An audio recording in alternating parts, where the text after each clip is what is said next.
Fala, trader! Sejam todos muito bem-vindos a mais esse conteúdo aqui no canal Diogo.invest. E antes de iniciar esse vídeo, eu gostaria de te pedir, deixa já o seu like, não esquece de se inscrever no canal e ativa o sininho para que você não perca nenhum conteúdo aqui do nosso canal. Agora vamos para o vídeo. Puxa a vinheta.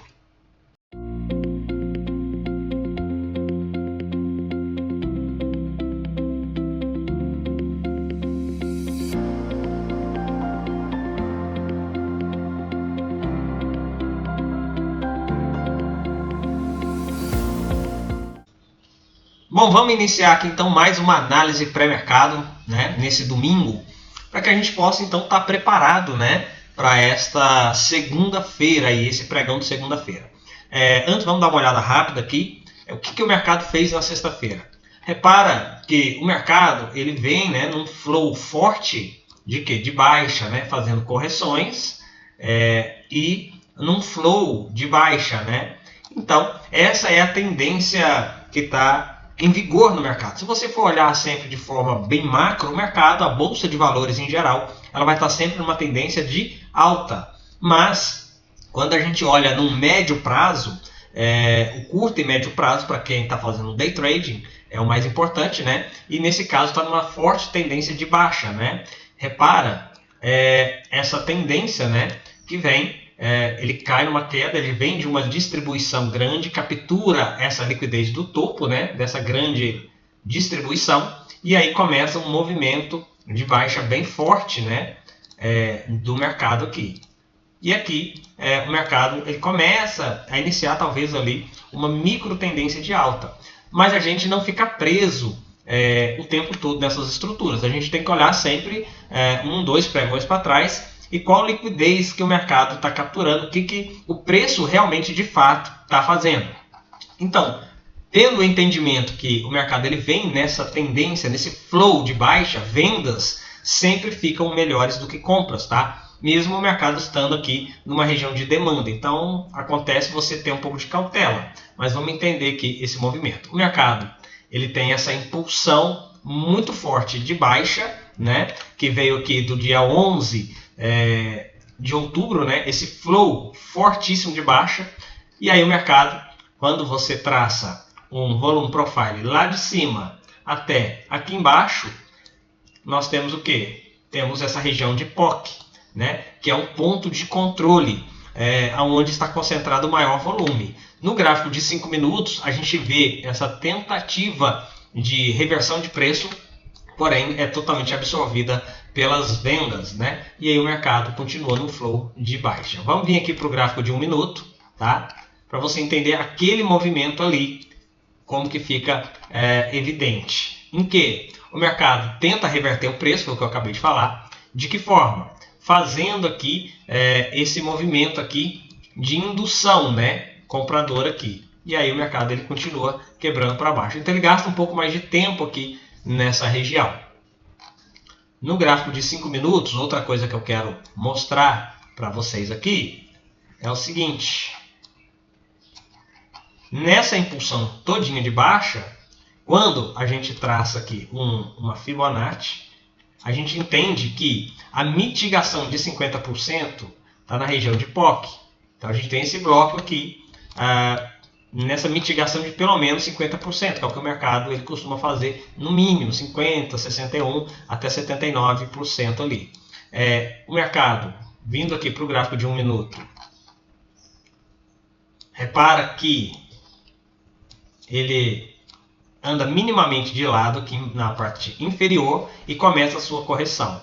Aqui, o mercado ele não chega a mitigar e ele não chega a corrigir 50%. Por quê? Praticamente a mitigação desse bloco é os 50% aqui dessa mitigação, dessa correção.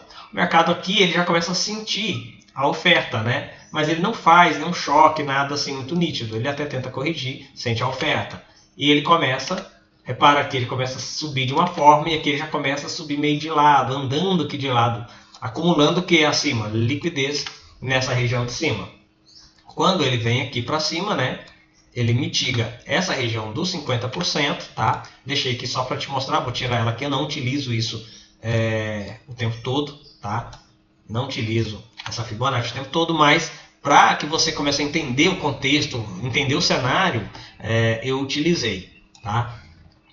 Aqui ele captura essa liquidez, né, que está gerando aqui, as pessoas começam a pensar, não, ele não vai subir aqui, porque ele já chegou nessa região, já sentiu aqui a oferta e está aqui, as pessoas começam a vender já, né? Então gera um pouco de liquidez acima, essa estrutura não ficou da melhor forma, né? Ele chega a fazer a máxima que começa a nivelar mais ou menos aqui. Poderia ter ficado melhor? Sim, poderia, mas foi o que o mercado entregou e deu para a gente entender o movimento aqui.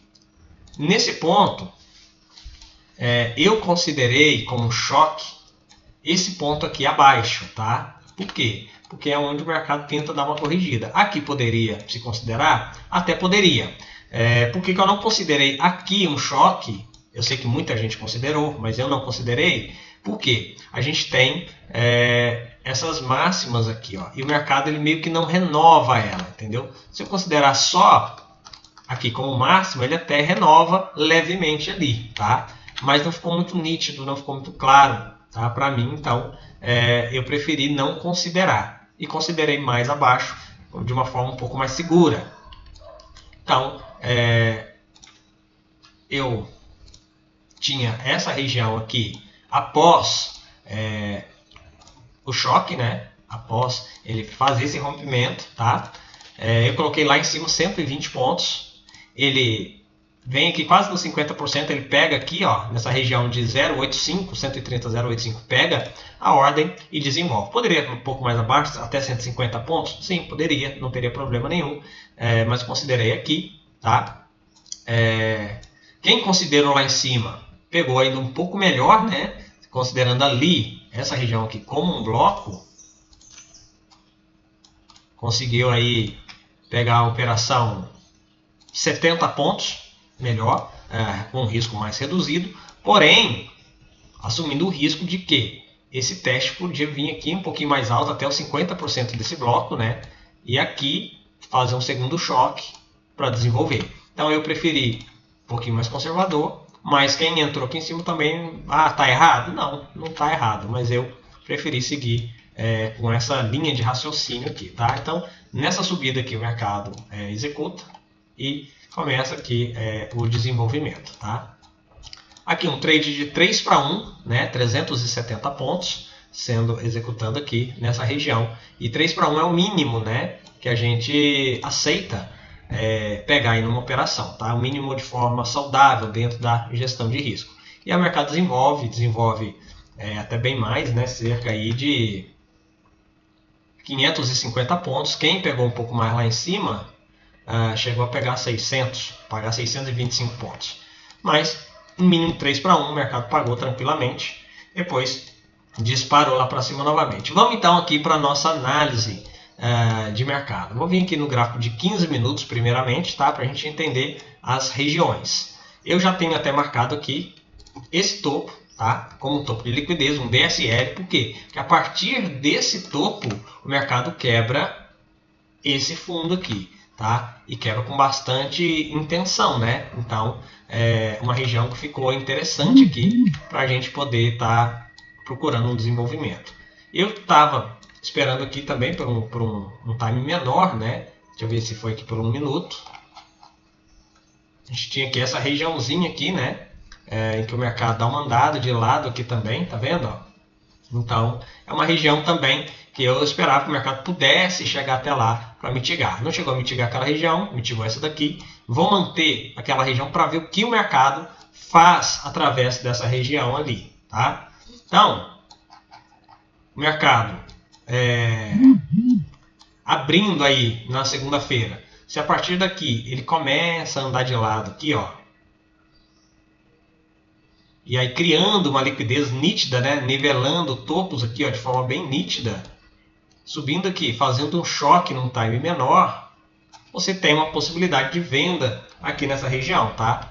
Desde que ele comece realmente a nivelar os topos ali antes da mitigação do bloco. Diogo, e se ele abrir aqui, ó, e já fazer um choque ali? Você não faz nada. Por quê? Porque o mercado não está capturando nenhuma liquidez. Então ele tem que criar uma liquidez capturar a liquidez criada para que você possa aqui realizar uma venda, tá? Para que fique interessante uma venda. Fora isso, a gente tem essa região, né? Que é uma região que o mercado ele induziu num time menor aqui uma pequena compra e aí continua desencadeando uma venda. Ou a região lá do topo, né? Que é uma região também predominante da oferta. Por que predominante da oferta? Repara que a gente tem aqui uma redistribuição onde o mercado ele cai forte, vem voltando mais fraco, nivela topos e a partir dessa distribuição ele volta a cair. Então a gente tem aqui sim uma região de oferta, né? E aí eu tenho marcado aqui essa zona aqui como um ponto interessante para que o preço faça o quê? Crie uma liquidez, tá? Então, se o preço vier aqui, capturar a liquidez daquele topo, desse topo aqui. Então, se o mercado ele vem aqui acima daquela máxima, faz um choque, você tem uma venda somente através de um choque aqui, tá? É válido essa região desse topo aqui, tá? Fazendo apenas um choque aqui nessa máxima, tá? Se mitigar esse bloco, melhor ainda, ok? Então esse bloco é o fator limite que a gente tem para isso, tá? Então se o mercado ele vem subindo muito, passa do bloco e ali lá em cima ele faz um choque, já fica mais complicado. Por quê? Lá em cima o ideal é ele começar a andar de lado. E aí sim, captura a liquidez para você ter uma venda, tá? Fica mais interessante. Porque só um choque aqui, se ele falhar na mitigação, você tem uma compra até essa região acima dela ali, desde que pague pelo menos 3/1, tá? Agora, um choque logo acima desse topo já fica interessante aqui, tá? Um choque acima dessa máxima, dentro dessa regiãozinha aqui, desse bloco, fica bem legal, bem interessante. Mais acima, microestrutura, ok? Diogo, e se ele fizer um choque, porém, aqui, naquele topo lá, muito arriscado, muito arriscado. Eu não consideraria. Eu preferia ver microestrutura antes da mitigação lá. E aí sim, capturando, fazendo um choque, você tem uma venda com essa liquidez aqui, né? Confirmando a mitigação do bloco. Ficaria bem alinhado, ficaria bem bacana dessa forma aqui pra gente, tá? Isso são as possibilidades vendedoras. Lembrando que a gente ainda tem esse gap aqui, ó, a ser fechado. Então, mesmo criando microestrutura, fica melhor, tá? A microestrutura ali, ó, fica melhor, mas ainda assim arriscado. Por quê? Porque a gente tem um gap passando aqui, ó. A gente tem um gap passando ali, tá? Então, por isso que eu falo, lá em cima, sem microestrutura, só fez um choque, falhou, no teste você tem uma possibilidade compradora. E você tem esse gap aqui, ó, para ser fechado. E aí sim é que fica mais interessante todo esse cenário, todo esse contexto. Agora, se o preço, que ele já chegou aqui numa região aqui, de demanda, né, e respeitou ela muito bem, tem essa outra regiãozinha mais embaixo, né, mas não é nada assim tão extraordinário.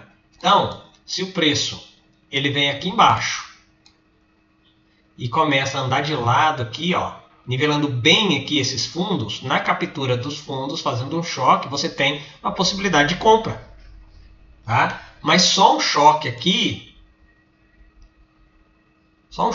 é arriscado. Pode desenvolver? Pode, tá? Mas se ele vem aqui, faz um choque e falha, no teste você tem a possibilidade aqui de seguir o flow vendido.